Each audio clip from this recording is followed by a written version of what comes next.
Das Höhentraining beim Trompetenspiel, ihr kennt es, ist anstrengend, ganz klar. Man bewegt sich in Lagen, die man selten spielt, die man eben trainieren möchte. Und jetzt ist es wichtig, dass ich beim Üben meiner höheren Töne immer darauf achte, dass ich das möglichst entspannt erreiche. Und hier ist es schon mal wichtig, dass ich es eben nicht mit viel Dampf, mit viel Lautstärke löse, dieses Problem, sondern ganz im Gegenteil, dass ich Kräfte reduziere. Zum Beispiel eben die Lautstärke. Wenn ich also so ein kleines Motiv spiele und das jetzt in die Oktave übertrage, reduziere ich etwas die Lautstärke. Das heißt natürlich auch, dass ich viel mehr mit meiner Muskulatur, mit dem Ansatz arbeiten muss, auf die Luftführung achten muss, auf die Zungenposition, den Druck im Körper. Natürlich hinhören, aber das ist bei Musik ja sowieso klar. Es wird weniger anstrengend, denn du musst diesem Druck, der im Körper entsteht, ja immer auch mit dem Ansatz standhalten, damit eben die Luft nicht an den Mundwinkeln etc. rausströmt, sondern eben ins Instrument geht. Das heißt, wenn du zum Beispiel so ein kleines Motiv hast, spielst erstmal eine Oktave tiefer, ruhig im Mezzo forte forte.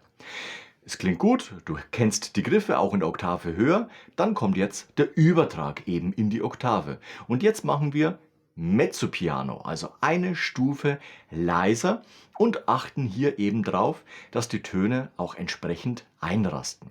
Du kannst hier auch jederzeit das Tempo reduzieren.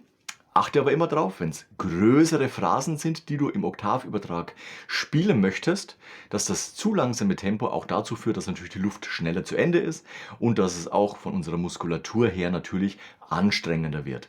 Also hier unbedingt aufpassen, dass du dir kleine Portionen nimmst. Zum Beispiel dieses kleine Motiv, das ich dir gerade eben vorgespielt habe.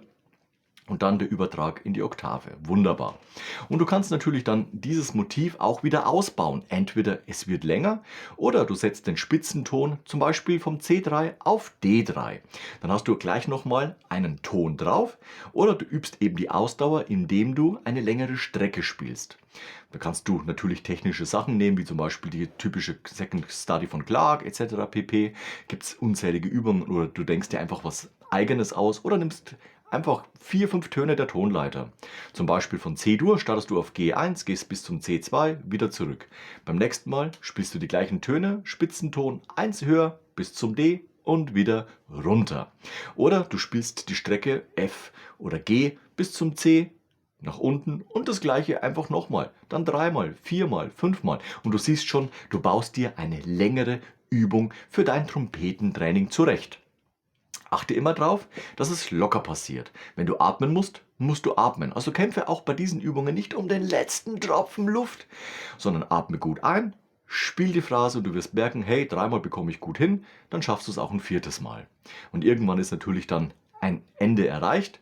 Das heißt, dann zum Beispiel wieder um eine Wiederholung kürzen, aber einen Ton on top setzen. Das heißt, die Übung wird ja per se, wenn wir die 3 Wiederholungen nehmen, mit einem Spitzenton höher, ja auch schon länger.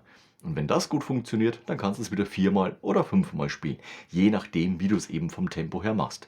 Also achte mal drauf bei deinem Trompetentraining, dass du, wenn du nach oben gehst, eher leiser spielst und nicht lauter wirst. Achte auf deine Technik, deine Zunge, deine Atmung, deinen Hals, deinen Klang und dann wirst du auch den nächsten Schritt bei deinem Trompetenspiel nach vorne gehen können. Dabei wünsche ich dir viel Erfolg. Lass gerne am Ende von diesem Video ein Like und Abo da. Wir sehen uns nächste Woche zu einem neuen Video rund ums Trompetespielen. Bis dahin, ciao, euer Nico.